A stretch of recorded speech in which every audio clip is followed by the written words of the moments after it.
Ich ging, weil ich die Zerstörung der CDU als konservativ-liberale bürgerliche Alternative zum linksgrünen Mainstream durch Angela Merkel nicht mehr ertragen konnte. Eine solche Zeitenwende, lieber Herr Merz, gibt es nur mit uns, nicht mit den Versagern von gestern.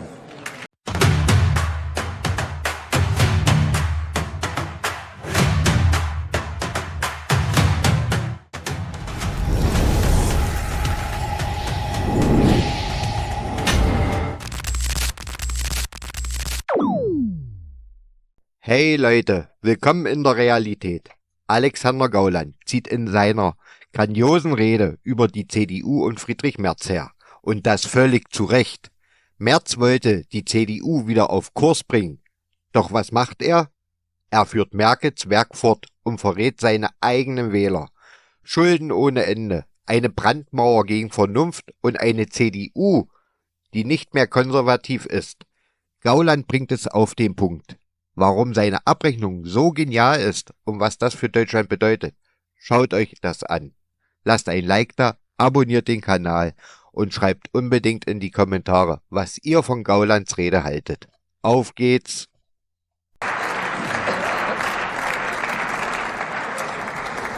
Frau Präsidentin, meine Damen und Herren! Es ist im Laufe dieser Debatte am vorigen Donnerstag wie auch heute viel Richtiges und auch Falsches gesagt worden. Eine neue Abwägung durch mich brauchen Sie deshalb nicht.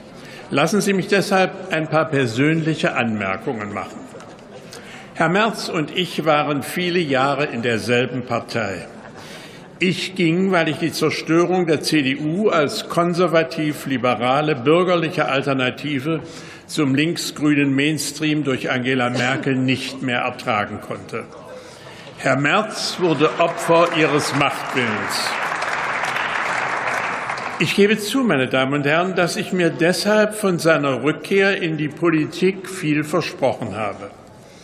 Eine andere Wirtschafts- und Gesellschaftspolitik und die Rückabwicklung von Fehlentwicklungen wie der illegalen Masseneinwanderung bis zum Aus für Atomkraft und Verbrenner. Meine Vorstellung, nennen Sie es eine Vision, war, dass Deutschland eine Politik der Vernunft und des Augenmaßes bekommt.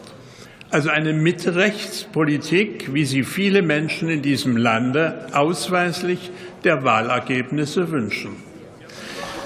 Stattdessen haben Sie, Herr Merz, eine Brandmauer errichtet, die Sie heute und künftig zum Gefangenen linksgrüner Gesellschaftsveränderungen macht.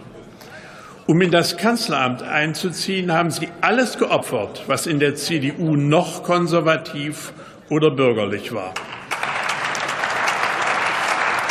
Und Ihre Wähler, denen Sie die Schuldenbremse versprochen haben, mit Milliarden auf Pump betrogen. So schnell, meine Damen und Herren, ist noch selten bürgerlicher Anstand durch politischen Zynismus ersetzt worden. Und Herr Merz, dass Sie auf mich nicht hören, das ist mir völlig klar, aber auf Andreas Röder hätten Sie hören können, der frühere Vorsitzende Ihrer Grundwertekommission, der genau dasselbe in der Welt am Sonntag der CDU ins Stammbuch geschrieben hat. Sie werden, Herr Merz, wahrscheinlich Bundeskanzler mit einer Politik, wie wir sie in den letzten Jahren erlebt haben. Und diese Politik wird genauso scheitern wie die der verflossenen Ampel. Nicht einmal Ihr transatlantischer Verbündeter in Washington unterstützt Ihr verzweifeltes Bemühen, mit Antworten von gestern Probleme von heute zu lösen. Eine solche Zeitenwende, lieber Herr Merz, gibt es nur mit uns, nicht mit den Versagern von gestern.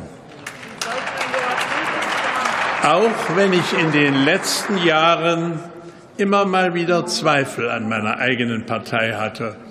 Heute bin ich stolz und glücklich, sie im Jahre 2013 zusammen mit anderen aus der Taufe gehoben zu haben. Denn die Merz-CDU ist seit dieser Woche die Fortsetzung der Merkel-CDU. Ein Weiter so, Herr Merz, in den Niedergang Deutschlands, den Sie dann künftig auch verantworten müssen. Ich bedanke mich.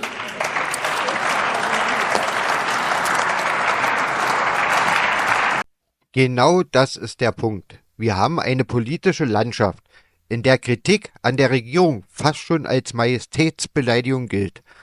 Aber Gauland nimmt kein Blatt vor den Mund. Und das ist auch bitter nötig. Er fängt direkt mit Friedrich Merz an. Und da hat er vollkommen recht. Merz wurde damals von Merkel eiskalt ausgebremst.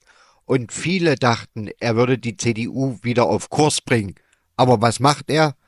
Er wirft sich lieber den Grünen an den Hals, baut eine Brandmauer gegen die AfD und verrät genau die Leute, die ihn zurück in die Politik geholt haben. Anstatt eine echte Alternative zu Scholz und Co. zu sein, bietet er sich den Establishment an. Und das ist doch der Wahnsinn. Die CDU hat eine historische Chance, sich als bürgerlich-konservative Kraft neu aufzustellen. Und Merz tritt sie mit Füßen.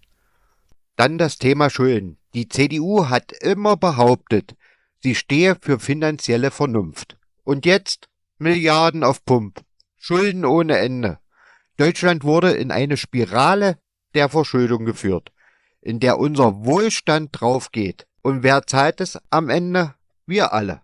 Es ist ja nicht so, dass das Geld in die Infrastruktur oder das Gesundheitssystem fließt. Nein, es wird für ideologische Experimente verpulvert. Und Merz macht mit. Was ist daran noch bürgerlich oder konservativ? Merz hat seine eigenen Wähler eiskalt betrogen.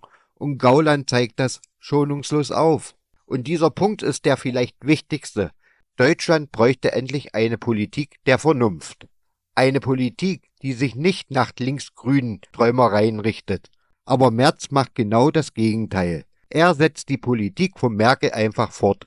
Und das wird genauso scheitern wie die Ampel. Die Grünen, die SPD, sie alle führen Deutschland an den Abgrund. Und Merz hilft kräftig mit. Aber es geht nicht nur um Merz, es geht darum, dass in Deutschland endlich wieder eine Debatte möglich sein muss. Dass es erlaubt sein muss, Kritik zu üben, ohne sofort rechtspopulistisch abgestempelt zu werden. Gauland spricht Klartext und genau das ist in dieser politischen Atmosphäre wichtiger denn je. Ganz ehrlich, Gauland hat hier nicht nur eine Rede gehalten, sondern eine politische Abrechnung geliefert. Und wenn man sich anschaut, wo Deutschland gerade steht, kann man nur sagen, leider hat er mit allem recht. Die Frage ist, wann wacht endlich der Rest des Landes auf? Was denkt ihr? Schreibt es in die Kommentare und nicht vergessen, liken, abonnieren und Glocke aktivieren, damit ihr nichts mehr verpasst. Bis zum nächsten Mal.